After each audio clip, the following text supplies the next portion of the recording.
Salutations à toutes, chers frères et sœurs. Nous allons aller donc toujours dans Bible. Nous allons aller pages 546 et 547 dans le livre de Wanja, celui qui s'appelle Isaïe dans les Bibles actuelles. Prise de contact et vision du futur. À partir du chapitre 56, donc à partir du verset 3 jusqu'au verset 11.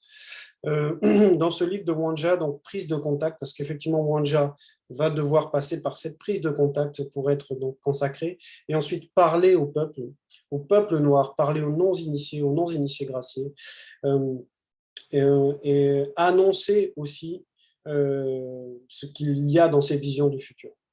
Dans ce chapitre 56, il n'y a pas de titre, parce que en fait le dernier titre qui est donné depuis, c'est dans le chapitre 40, et c'est sur les deux oins manifestés avant la non-existence. Et c'est une continuité, en fait, même après le chapitre 56, c'est toujours une continuité du discours de Mutatedi sur les visions du futur, sur ce qui va se manifester dans le futur, et aussi sur le comportement des non-initiés graciés aussi. Et on va évoquer notamment cette prise de contact par rapport au thème dans ce chapitre 56. Donc, dans le verset 3, on nous dit ceci.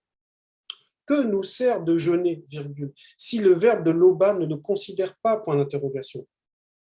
De soumettre notre âme, virgule, s'il n'y a point égard, point d'interrogation. Voici, virgule, le jour de votre jeûne, virgule, vous vous livrez à vos penchants, virgule, et vous traitez durement tous vos proches, point.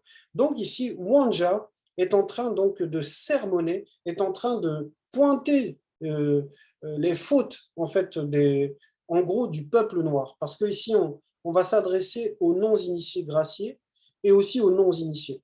C'est-à-dire que dans ce début, Wanja va s'inclure dedans. Il va dire que nous sert de jeûner, virgule, si le verbe de Loba ne le considère pas. Donc, en gros, on va parler effectivement du jeûne, de cette pratique du jeûne. Et là, il pose cette question, mais à quoi servirait de faire des efforts? En gros, si ces efforts ne sont pas agréables au verbe, à quoi servirait de la notion du mérite si, en gros, c'était vain de faire des efforts? Donc, il va dire à quoi nous sert, parce qu'il va s'inclure dedans par rapport à cette notion de jeûner, parce qu'on va parler effectivement du jeûne. Le jeûne, dans sa définition première, c'est se priver. Mais il y a un autre sens qui va montrer en fait la véritable nature du jeûne, c'est se détacher d'eux. Et ça, c'est très important. Donc, dans ce premier verset, Wanja explique que les efforts qui sont faits par les non-initiés graciés, le peuple noir en général, pour revenir vers le verbe, ne sont pas agréés par le verbe. Parce que ces efforts-là, notamment le fait de jeûner, parce que le fait de jeûner, c'est véritablement un sacrifice. Et c'est un sacrifice, donc, pas simplement du corps, mais c'est aussi une privation d'une liberté de l'âme. C'est pour cela qu'il va dire ensuite de soumettre notre âme, virgule, s'il n'y a point égard. Parce que là, effectivement, quand on jeûne, on soumet effectivement le corps par rapport à la nourriture, mais on soumet l'âme aussi par rapport à certaines libertés. Et il explique que, effectivement, c'est deux actions qui sont très, très fortes spirituellement. Mais, et là, il va dire la suite, voici, virgule, le jour de votre jeûne. Donc là, il fait la séparation parce qu'il avait dit au début que nous sert de jeûner parce qu'il s'incluait dedans. Mais maintenant, là, il va montrer leur jeûne à eux, leur manière de faire le jeûne. Qu'est-ce que ça montre en fait? Il va dire, voici, virgule, le jour de votre jeûne, virgule, vous vous livrez à vos penchants, virgule, et vous traitez durement tous vos proches. Donc, il montre ici que le jour où ces personnes sont en train de jeûner, donc sont en train, soi-disant, de manifester une humiliation, de manifester un désir profond de se rapprocher vers le Verbe, leur mauvaise nature ressort. Voici, virgule, le jour de votre jeûne, virgule, vous vous livrez à vos penchants. virgule, vous traitez durement tous vos proches. Donc, vous vous livrez à vos penchants d'abord. Ça veut dire qu'il y a une domination de ces penchants. Ça veut dire que le mal, la méchanceté prend le dessus sur cette âme qui, normalement, souhaiterait se soumettre aux lois du Verbe. Elle se livre, c'est-à-dire qu'elle va vers les penchants, vers les mauvais désirs. Et ensuite, virgule, et vous traitez durement tous vos proches, c'est-à-dire que ces personnes-là manifestaient pendant ce moment, soi-disant de jeûne, ils manifestaient beaucoup de dureté, beaucoup de méchanceté, beaucoup d'iniquité vis-à-vis des autres. Et ces deux notions-là, le fait donc de se livrer à des penchants, à des mauvais désirs et d'être mauvais envers les autres, était désagréable au Verbe, montrait que ce jeûne-là n'était pas véritablement le jeûne spirituel, le jeûne selon le Verbe.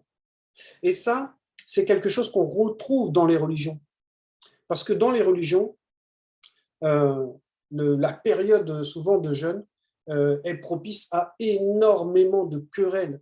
Moi, je me souviens de quelqu'un qui me racontait que pendant le mois de jeûne au Maroc, c'était une catastrophe, qu'il y avait énormément de bagarres, énormément de disputes entre les gens. Les gens sortaient les couteaux pour des petites choses, pour un regard, pour une parole.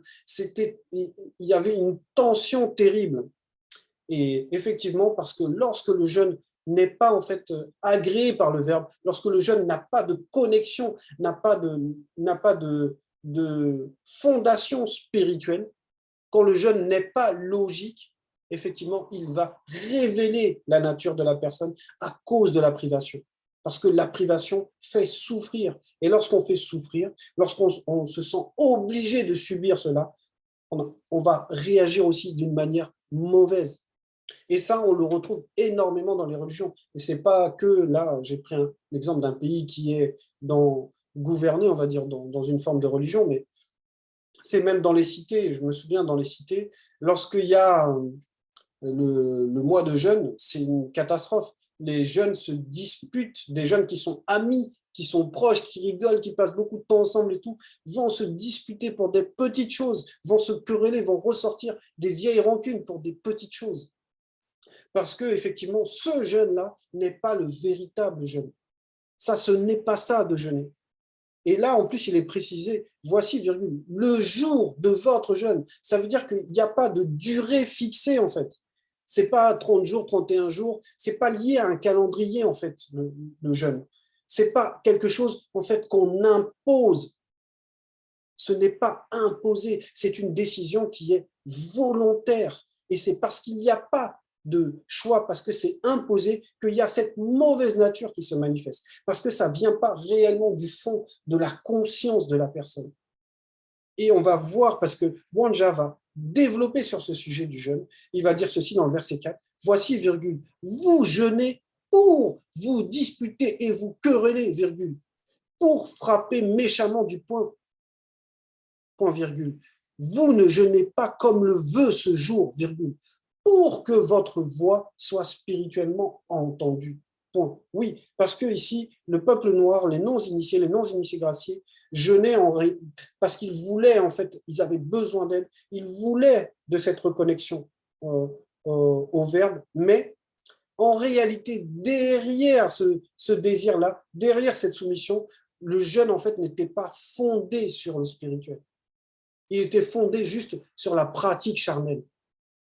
Et en réalité, ce jeûne-là, le jeûne qu'on pratique dans les religions, en fait, a un but. C'est pour ça que Wanja dit ici, voici, virgule, vous jeûnez pour vous disputer et vous quereller.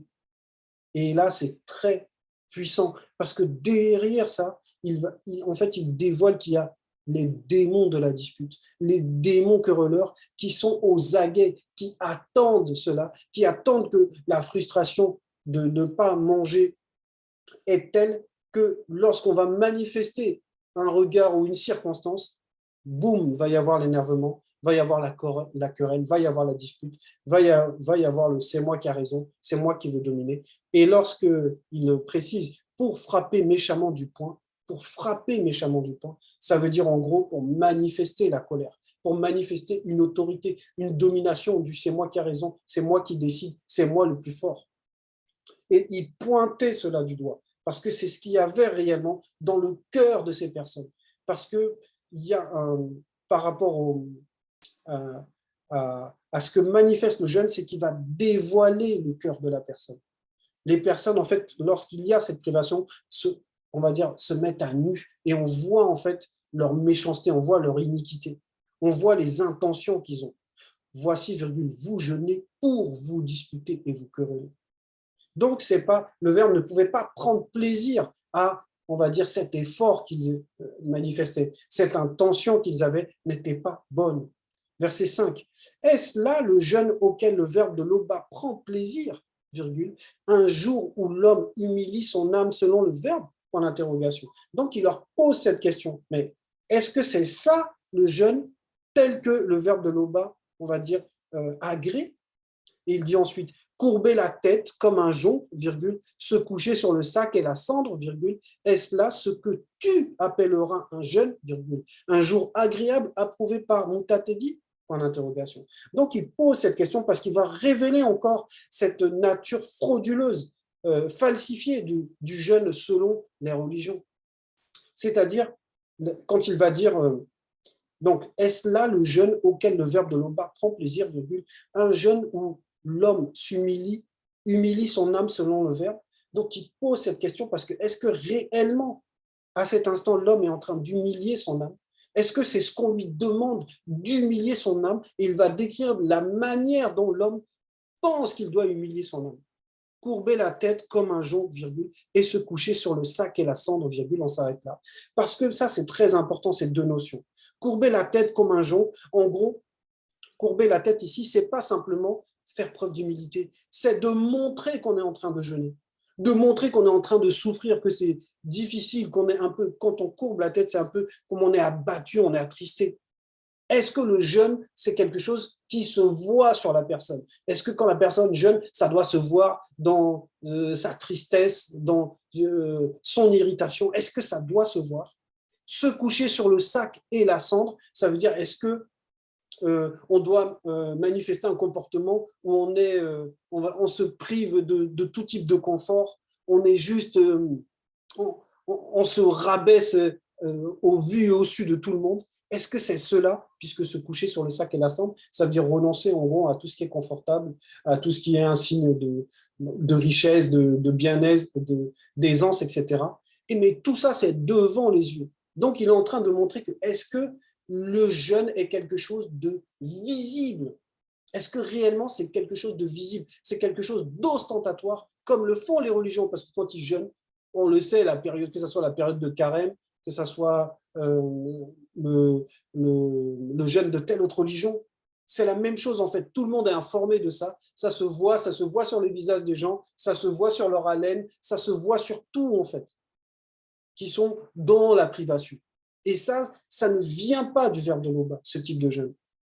C'est pour ça qu'il le dit ensuite, est-ce là ce que tu appelleras un jeûne, virgule, un jour agréable approuvé par Moutatedi? Point d'interrogation. Est-ce que c'est ça que le spirituel approuve? C'est ce que toi tu crois que le spirituel approuve. C'est ce que toi tu comprends que le spirituel approuve, mais ce n'est pas ça que le Verbe approuve. Ce n'est pas ça que le spirituel approuve. Et il va donner la révélation, il va expliquer c'est quoi le jeûne dans le verset 6. Voici le jeûne que le Verbe de Loba approuve, deux points.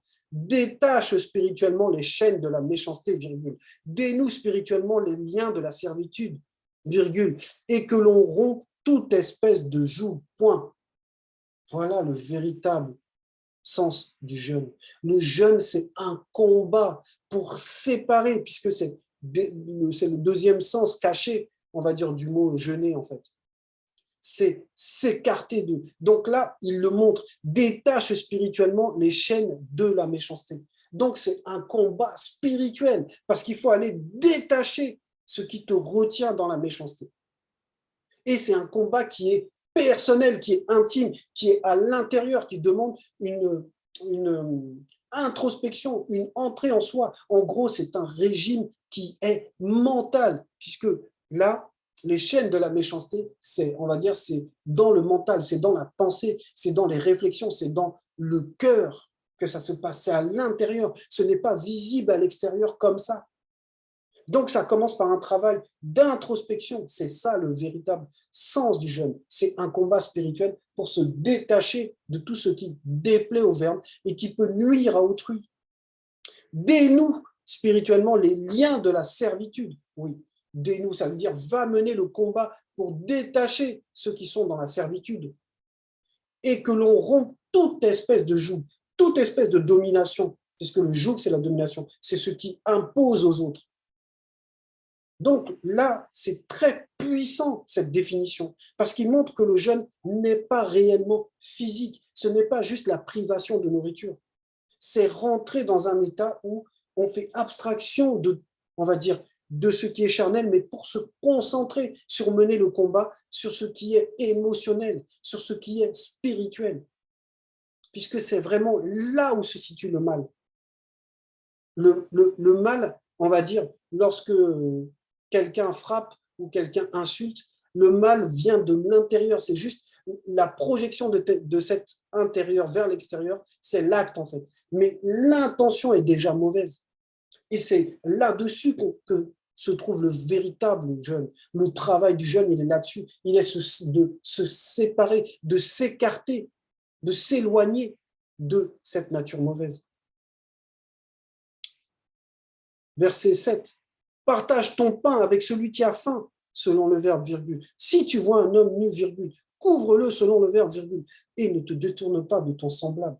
Point. Oui, parce que comme on l'avait vu dans le verset 3, qu'il traitait durement les proches, il traite durement les autres, ceux qui se disaient être dans le jeûne, mais qui ne l'étaient pas en vérité. Partage ton pain avec celui qui a faim, selon le verbe. Ça, c'est très important, puisque le pain va représenter la nourriture pour le physique, mais aussi le pain, c'est aussi l'enseignement, c'est aussi les encouragements, c'est aussi manifester, on va dire, de l'altruisme, parce que le sens véritable du jeûne, c'est de sortir de la conscience individuelle pour aller dans la conscience collective. C'est ce qu'on appelle transcender la conscience. Sortir du moi pour le nous, dans lequel il était au départ, quand il parlait là, Wanja. Partage ton pain avec celui qui a faim, donc donne de la nourriture, donne de l'enseignement, montre en fait que l'enseignement est en toi et que tu sais le partager. Aie des bonnes œuvres. Et dans ces œuvres, il y a la suite. Si tu vois un homme nu, un homme qui est nu, ici, depuis la chute, la nudité symbolise la culpabilité. C'est la culpabilité. Si tu vois un homme qui est nu physiquement, tu sais que c'est pas beau, c'est pas honorable, c'est pas digne qu'on voit la nudité d'un homme, parce qu'on voit, c'est la représentation de sa culpabilité. Donc on te dit, couvre-le selon le verbe. Oui, tu dois le couvrir, c'est-à-dire tu dois lui apporter un vêtement. Et ce vêtement, tu vas venir le couvrir, le protéger. Tu vas venir lui apporter toujours par l'enseignement de quoi sortir de cette culpabilité, de cette nudité. Virgule. Et ne te détourne pas de ton semblable. Ne te détourne pas de celui qui est comme toi. Parce que celui qui est comme toi, c'est toujours toi, c'est ton frère, c'est un reflet.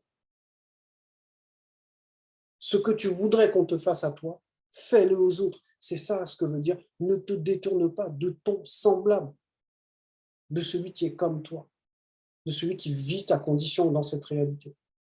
Verset 8, alors ta lumière poindra comme l'aurore, virgule, et ta guérison germera promptement, point virgule. Ta justice marchera devant toi, virgule, et Moutatedi t'accompagnera spirituellement, point. Donc quand tu auras fait tout cela, quand tu auras d'abord mené le combat intérieur, ce régime mental, parce que le jeûne, c'est le régime mental, c'est le régime qui permet la transformation, la transcendance du mental, changer d'état de conscience. Alors ta lumière poindra comme l'aurore. Oui, c'est ça. Ton aura va jaillir. Et là, cette aura, elle est lumineuse. Ça veut dire que tu es à transcender ta conscience. Là, tu es dans un nouveau jour, donc dans un nouvel état de conscience, puisque la lumière vient, donc c'est un nouveau jour. Et elle va poindre comme l'aurore. Ça veut dire qu'elle va se manifester et ça va être comme un soulagement. Et ta guérison germera promptement. Et là, c'est vraiment même pour le peuple noir entier. Et ta guérison germera promptement. Ça veut dire que ta restauration est en train de se faire. La restauration du peuple noir par la vérité est en train de se faire. Et là, c'est propre à chacun. et ta guérison germera. Le fait que tu sois guéri, ça veut dire que tu étais malade, qui avait la maladie, qui avait, on va dire, la culpabilité, il y avait quelque chose qui t'affaiblissait. Et là, maintenant, on te restaure, on te redonne ta puissance, on te redonne ton identité, c'est-à-dire la conscience de ton identité, de qui tu es, de ton droit d'aînesse, de ta domination naturelle, de ton héritage naturel. Ta justice marchera devant toi, virgule. Et ça, c'est très beau, c'est très important, parce que derrière ces phrases, il y a une dimension spirituelle extrêmement profonde. Ta justice marchera devant toi, il est bien dit, ta justice. Et la justice, comment la justice va marcher devant toi? Ça veut dire que, en gros, les œuvres qui vont se manifester de toi sont des œuvres de droiture. Le chemin par lequel tu vas passer, c'est la droiture. C'est ce que ça veut dire. Et donc, tu vas suivre cette droiture. Et ça veut dire aussi que ce qui vient devant toi, en gros, c'est ce qui va t'annoncer toi. C'est-à-dire que les œuvres vont parler pour toi. Tes œuvres de justice, tes œuvres lumineuses vont parler pour toi. Tu vas avoir, on va dire, pour les gens, c'est ça qui va faire ta réputation. Et quand on regarde l'image de ça, de marcher devant toi, ça fait penser à un peu comme un cortège avant que le char du roi arrive, en fait. Il y a un long cortège qui annonce celui qui vient en dernier, en fait. Et ça, c'est aussi un peu dans ce qu'ils ont pris dans les Jeux Olympiques, en fait. Quand au début de la cérémonie des Jeux Olympiques, à l'ouverture, là, il y a les pays qui se présentent les uns à la suite des autres. Et les pays il y a souvent un porte-drapeau.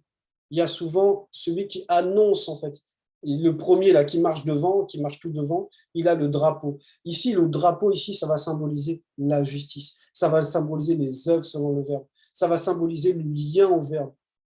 Et c'est ça qu'on va voir, qui manifeste, en fait, ta présence.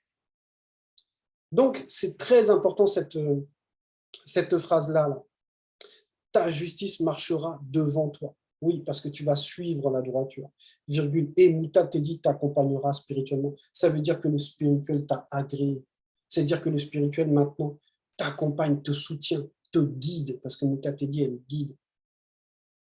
Verset 9. Alors tu appelleras, virgule, et Mouta Tedi répondra, point virgule. Tu crieras, virgule, et il dira, deux points, me voici. C'est magnifique avec un point d'exclamation. Si tu éloignes du milieu de toi le joug, virgule, les gestes menaçants et les discours injurieux, oui, c'est magnifique pour montrer que ce qui te rapproche du Verbe, ce qui te rapproche, c'est cette séparation avec les œuvres mauvaises. C'est pour cela qu'il dit bien que lorsque tu appelleras, lorsque tu crieras, Moutatedi va se manifester. Ça veut dire que le spirituel va réagir immédiatement. Si tu éloignes du milieu de toi le joug, les gestes menaçants et les discours injurieux. Donc, si tu renonces, comme on a vu par rapport à détacher spirituellement les chaînes de la méchanceté dans le verset 6, dénouer spirituellement les liens de la servitude. Donc, si tu renonces, si tu te sépares de tout ce qui est intérieurement dans tes intentions mauvais, qui n'est pas soumis au Verbe, qui ne recherche pas la paix, l'harmonie, si tu sais te séparer de ça, tu auras le soutien du Moutatedi, tu auras le soutien du Verbe. C'est ce qui est promis au peuple noir. Verset 10, quand tu donneras à celui qui a faim, quand tu donneras, tu rassasieras l'âme indigente, virgule. Ta lumière se lèvera sur l'obscurité et tes ténèbres seront comme le midi. Donc, quand tu auras les œuvres qui dépassent ta conscience individuelle, quand tu seras au service du Verbe, quand tu sauras traiter les autres comme toi-même, tu rassasieras l'âme indigente. L'âme indigente, c'est l'âme qui est pauvre. Ça veut dire que, et en plus là, il est bien dit, tu rassasieras. Ça veut dire que tu vas combler l'âme, parce que l'âme est très, très importante. L'âme est comme un enfant, c'est-à-dire que l'âme est précieuse pour le spirituel. L'âme est précieuse parce que c'est la personnalité de chacun. Et lorsque tu donnes à manger physiquement, l'âme aussi se nourrit de ton geste. Parce que le geste que tu manifestes là, le geste que tu fais en donnant de la nourriture, c'est-à-dire en partageant ce que tu as, en utilisant ton pouvoir que tu as, ce geste-là va réconforter l'âme, va remettre l'âme dans le chemin de l'envie, en fait, d'obéir au Verbe. Donc, quand on aide les autres, quand on est ouvert, quand on manifeste selon le spirituel la bonté, quand on sait pourvoir aux besoins des autres, on n'est pas juste dans quelque chose de physique, on a déjà atteint l'astral, on a déjà atteint les émotions de la personne. Ta lumière se lèvera sur l'obscurité. Ça veut dire que quand ta lumière, ça veut dire que la puissance de ton esprit va prendre le dessus sur les circonstances, sur le monde occulte que va représenter ici l'obscurité. Et tes ténèbres seront comme le midi. Ça veut dire que là, tes ténèbres vont être transformées, tes œuvres mauvaises vont être complètement effacées par tes œuvres qui sont bonnes. Tu n'auras plus à lutter en fait contre le péché. Tu auras dominé dessus. Donc spirituellement, tu vas te lever pour aller combattre pour la victoire, directement pour la victoire.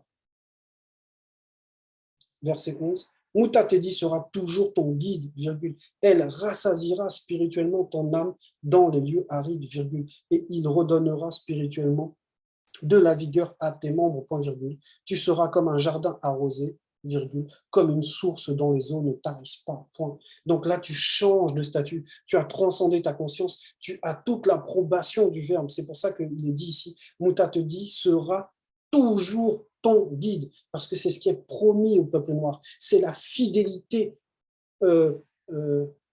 infaillible du Verbe. L'éternelle fidélité du Verbe au peuple noir, à celui qui se soumet véritablement aux lois. Elle rassasiera spirituellement ton âme dans les lieux arides, oui. Et là, maintenant, c'est elle qui rassasie spirituellement. Ça veut dire que ton âme à toi sera toujours nourrie. On va toujours prendre soin de ton âme. Même, on dit bien, dans les lieux arides, c'est-à-dire même dans les conditions où tu seras dans l'affaiblissement, tu seras dans la difficulté, le Verbe ne t'abandonnera pas. Il redonnera spirituellement de la vigueur à tes membres. Point virgule. Tu seras comme un jardin arrosé, comme une source dont les eaux ne tarissent pas. Oui, parce que tu vas devenir comme une source. Ça veut dire que toi, tu seras toujours connecté. Pourquoi? Parce que cette séparation que tu as faite en faisant le jeûne va t'attacher en fait définitivement au Verbe. Tu vas être lié au Verbe. Et le fait que tu sois lié, ce lien-là va permettre que l'eau coule vers toi et de toi jaillit. Donc, tu seras une source dont les eaux ne tarissent pas parce que tu ne seras pas déconnecté, tu ne seras pas déraciné de la source. Donc, c'était un message extrêmement fort de Wanja que nous venons de lire là, pour que les non-initiés graciés veillent sur leur manière, leurs intentions réelles lorsqu'ils font des efforts, lorsqu'ils font des sacrifices, lorsqu'ils rentrent dans le combat spirituel qu'est le jeûne. Et le jeûne est très important pour l'avancée spirituelle. Parce que le jeûne permet en fait d'apprendre à renoncer, d'apprendre à donner le dessus à l'esprit, donner le dessus à la loi devant les désirs, devant les libertés. Donc, c'était le message. L'Oba est toujours glorifié.